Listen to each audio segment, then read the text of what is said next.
Sure. Here's a Chinese translation of the text you provided. 第一章。哦，天啊！我的高三在瑞德贝克高中的开学居然是个如此糟糕的开始，真是的。一切曾经都很顺利，甚至很完美。我变得不再那么笨拙了，甚至连空气都没有绊倒我一次，这是个值得庆祝的成就。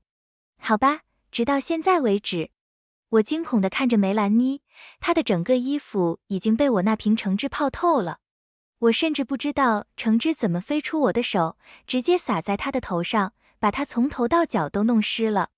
整个餐厅变得鸦雀无声，所有人的目光都集中在我们身上，显然都在期待着即将发生的戏剧性场面。这些人真的是闲得发慌。梅兰妮，那位好斗的女王，正恶狠狠地盯着我。她用力地对我咆哮：“你个该死的！”她尖锐的声音回荡在餐厅的四周。说实话，我有点庆幸这次被泼的是梅兰妮，而不是阿曼达。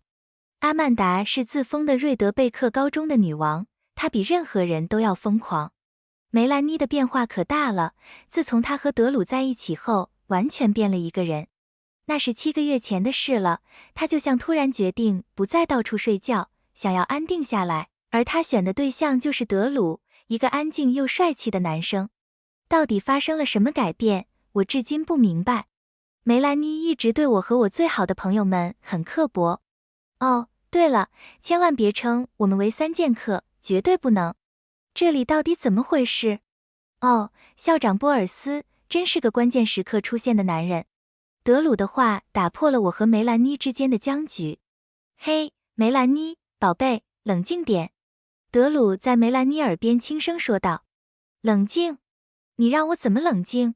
这个故意把我弄湿。”他指着我，愤怒地大喊道：“梅兰妮，注意你的言辞！”波尔斯校长瞪了他一眼。现在，梅兰妮，我敢肯定他不是故意的。德鲁试图缓和气氛。梅兰妮用力挣扎着想要摆脱德鲁的控制。“我要杀了你！”他怒吼道，“放开我！”德鲁，餐厅里的人全都掏出手机，录下了这一场景。我敢打赌，这段视频中午就会被上传到各种社交网站上。我是不是说过，我最讨厌引起注意？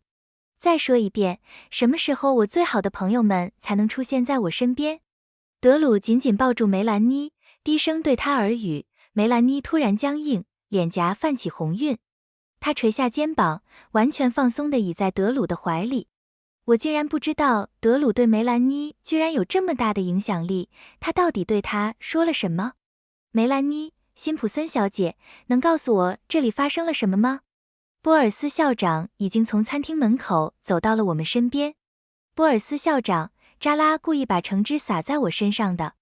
梅兰妮指控我。如果我故意泼你，我绝对不会用橙汁的，食堂里有更恶心的东西。我冷笑着反击。顿时餐厅里一片窃窃私语。梅兰妮愤怒地咆哮着，准备再次扑向我。梅兰妮小姐，控制好你的脏话。你还在上学？波尔斯校长严厉地说道。你是不是月经来了？我嘲讽地低声说道。哎，我从来没这么和梅兰妮对嘴巴，今天这是怎么了？连校长面前都敢说。好了，女孩们，够了。波尔斯校长深深叹了口气。德鲁，詹森先生，我建议你把你女朋友带走，给她换身干净衣服。至于你，扎拉，海明，去把你制造的麻烦清理干净。我得去清理他们弄出来的麻烦。好吧，我知道该怎么做。清理这些橙汁应该不难，反正不想和校长再争论，免得再被罚抄作业。好的，波尔斯校长。我不情愿地答应了。很好。波尔斯校长给了我们2人一个严厉的眼神，转身离开了餐厅。梅兰妮冷笑一声，拿起她的托盘，故意让它掉在地上。哦，我想你也得把我的麻烦清理干净吧。她用甜美却带有恶意的声音嘲笑我。她身后的同伴们纷纷站起身，跟着她把自己的盘子扔在地上，笑得不可一世。真是团结一致。德鲁看了我一眼，眼神带着歉意，拉着梅兰妮离开了，而他显然还有很多话要对我说。梅兰妮和她的同伴们就这样走出了餐厅，而钟声也响起，标志着午餐时间结束。我的双手紧握成拳，我简直不敢相信他们居然敢这样对我。我从来不是个任人欺负的人，但餐厅里已经空了，我真不想去找波尔斯校长告状，像个小孩子一样惹麻烦。我叹了口气，揉了揉太阳穴。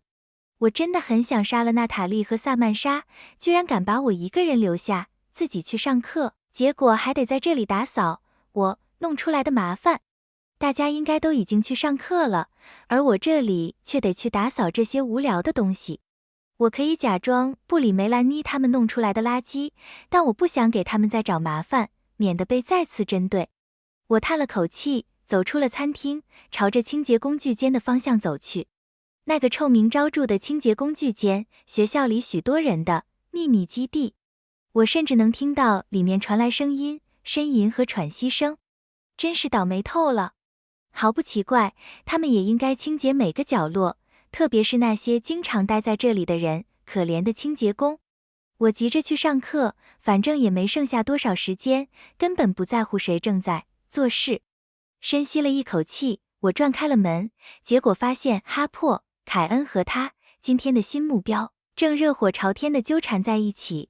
哈珀、凯恩，学校里那位夸张帅气的坏小子，绿眼睛，柔软的棕色头发，身高6英尺3英寸，是每个女孩的梦想男孩。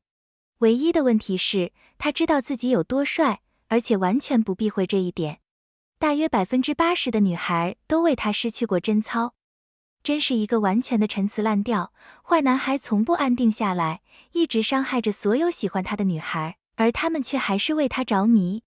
我真的厌恶他。说来也奇怪，如果他能尊重一下女孩们，而不是当他们是，也许我能稍微接受他一些。他2年前和我姐姐上过床，而我当时还是高2，居然还能得到一个高年级女孩的青睐，真是匪夷所思。他连门都没锁，显然没注意到我。天啊，谁会想无意间走进来，看到一场真人版的？他的目标是玛利亚·威尔逊，本应该是个乖巧书呆子的女孩。我并不是在评判任何人，只是从外面看而已。凯恩的魅力怎么就这么大？显然没有尽头。哈珀的身体简直是一座雕塑，如果他不是个自负的白痴，或许还可以受点欢迎。他的身材修长结实，仿佛天天都在举重。我甚至看到他有6块腹肌。难道他服用过类固醇吗？17岁的男生能有如此线条吗？玛利亚在他怀里根本无法自控，眼睛紧闭着。哈珀也根本没意识到我的存在。我捏着脖子清了清嗓子，但完全没有反应。他们依然在如吐。